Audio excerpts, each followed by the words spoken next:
because 2024 was such a great year for me as a reader, I think that it's going to really shape 2025 as a great writing year. I'm Elle, I'm a romance writer, and today I'm sharing 6 of the books that I absolutely loved last year and how I think they're going to shape my writing in 2025. First up is Sirens and Muses by Antonia Angress. It's a literary fiction novel about 3 art students and a washed-up artist who is now a professor. It's set during Occupy Wall Street, and it is a gorgeously written novel that meditates on class, privilege, what it means to be an artist, and it has a love triangle with a sapphic relationship at its center that is so sensual and nuanced and complex and not at all played exploitatively. And I loved everything about this. The writing was so beautiful, and I struggle as a writer with creating believable conflict, and this book did that really well because there was so much mess. Without spoilers, it's essentially about the repercussions of a hoax, and it's pretty much edgelord performance art, and it has this vast impact along with current events on all the characters. And the exploration of identity in terms of both artistic identity and class identity and sexual identity was really well done.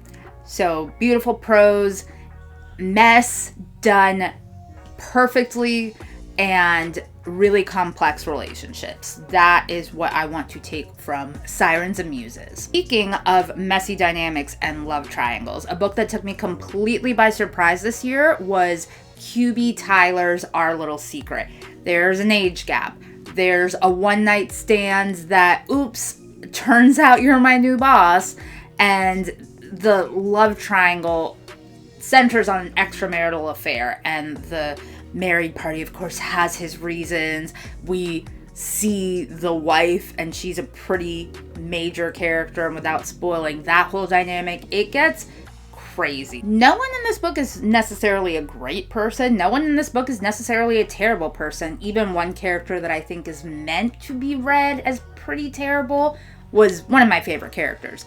But they were all done so believably, and I think that a skilled writer can make you empathize with characters whose actions you don't agree with, whose moral gray or moral I don't give a damn is so compelling and so well drawn that you understand exactly where they're coming from. And QB Tyler did a really good job with that. The heroine in particular was so believable in her contradictions and how she wanted this relationship to work, but wanted things to happen on her terms, morally, ethically, and with her career. And it's a slow burn because it takes place over an extended period of time with a lot of stops and starts in their relationship. I loved this.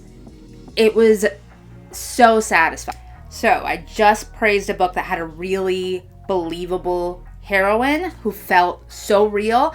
Let's talk about one who felt more like a fever dream, but in a really, really good way. I'm talking about All My Love by Daisy Jane, which is a stalker romance with a female stalker. And I love when dark or taboo romance has the female character as the unhinged one. And Unhinged doesn't even begin to cover this character. She is breaking into her neighbor's house every single day, cataloging what items have changed, taking a sip of his coffee that was left in his mug in the sink. There's cyber stalking of his date, there's some property damage, there's her using his toothbrush and her using his toothbrush. But not even by the end of it, very early on, you are on board with her because he is her soulmate. She is perfect for him. They do belong together. He just doesn't know it yet. It was so unabashedly bonkers and earnest in its bonkersness that it makes me want to take more risk as a writer because Daisy Jane would do it.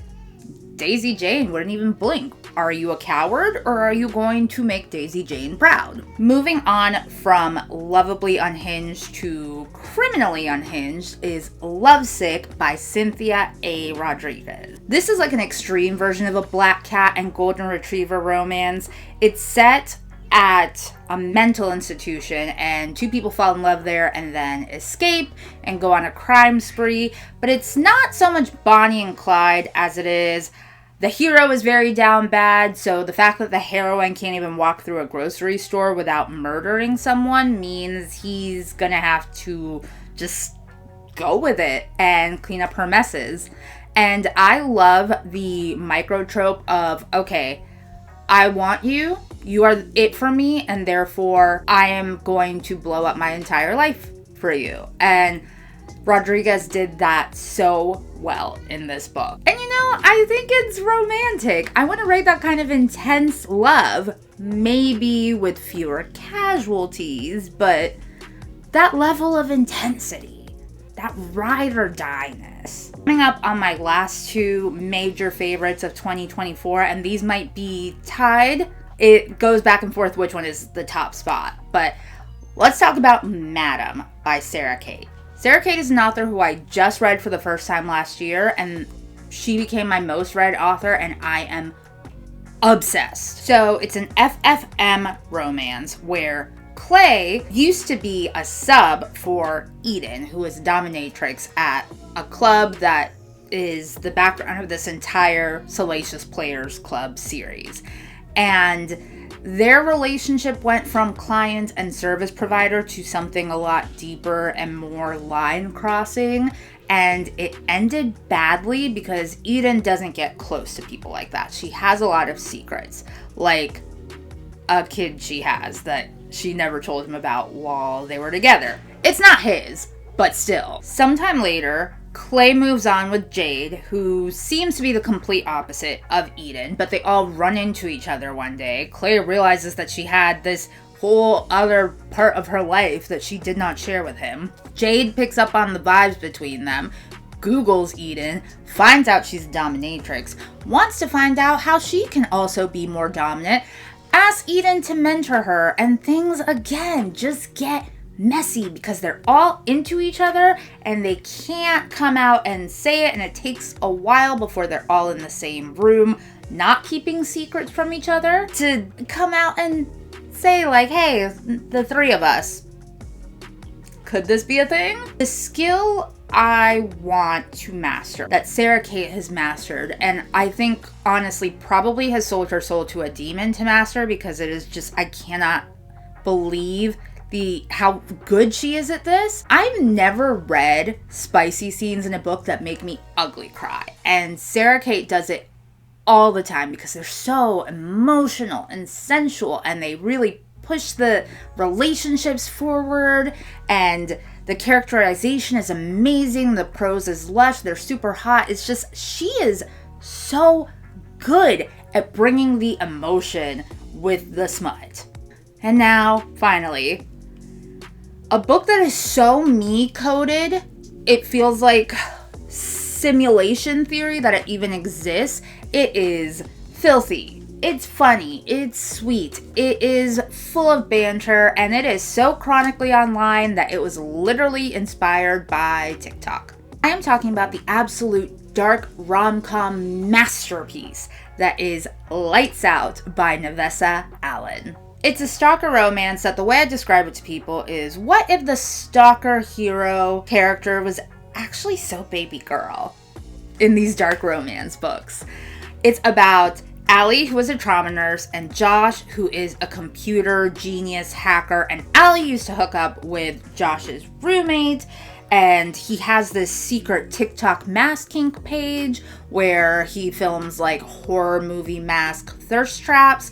And he already was stalking Allie because he stalks all of his roommates' partners, because he's really paranoid because Josh's dad was a notorious serial killer who has had documentaries made about him. So anyway, he's already been low-key obsessed with Allie. And then through a series of events, he finds out that Allie is a big fan of his secret. No one knows about it except for his thousands of online fans. Allie is one of his thousands of fans, not knowing that it's Josh. And she comments on his videos and he's like, hey, does she mean it? Would she really be into me breaking into her house wearing a mask? So he tries it. And what ensues is just hilarity and a battle of wits because he doesn't take his mask off or reveal his identity, and she's trying to figure out who he is, and she's like, did you break in my house? And he's like, maybe. And she's like, why would you do that? And he's like, and he makes these increasingly ridiculous grand gestures, things like upgrading her security because it was way too easy for him to break in, and buying a bigger bed after he ruins it. Like, he knows he's going to ruin it because there's a knife involved. It's a whole thing. Anyway, he tells her during that scene, like, don't worry about it. I already ordered a replacement. It's a king size. I'm a tall guy. You need a bigger bed. And their dynamic is so sweet, and like, they're just two people who match each other's freak completely, to the point that eventually you see that they are willing to commit a crime together if need be. And I won't spoil anything else about it because that is the third act of this book is wild, like even wilder than everything I've already said. And I feel like I've said too much, but it's so good. It's so sweet. It's so funny. The banter is god tier. I think my number one goal as a writer who has struggled over the years with writing consistently is to have as much fun with my writing as Navessa Allen clearly did with this book, because she did something really special here. I loved it.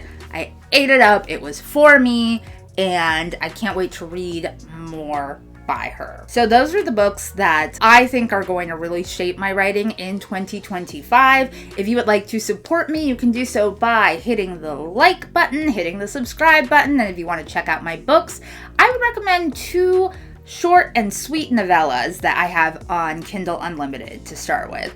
The first one that I want you to check out, if you are so inclined, is After Party, which is a celebrity romance novella about 2 people who meet on a red carpet. Sparks fly, the whole internet sees and falls in love with it, and they gotta see if the connection goes beyond that. And my other novella that is live now is And They Were Roommates, which is an MMF forced proximity novel that takes place during a heat wave when 3 roommates have to reveal secrets to each other, including the fact that 2 of them have been hooking up on the down low, and one of them finds out, listens in, and then has to come clean about that. And it's really spicy. Both of them are really spicy, and I had a lot of fun writing them, and I think you'll have fun reading them. So thank you so much for watching. Let me know in the comments below what some of your favorite 2024 books were and how you think they'll influence you as a writer. And let me know what your 2025 writing goals are.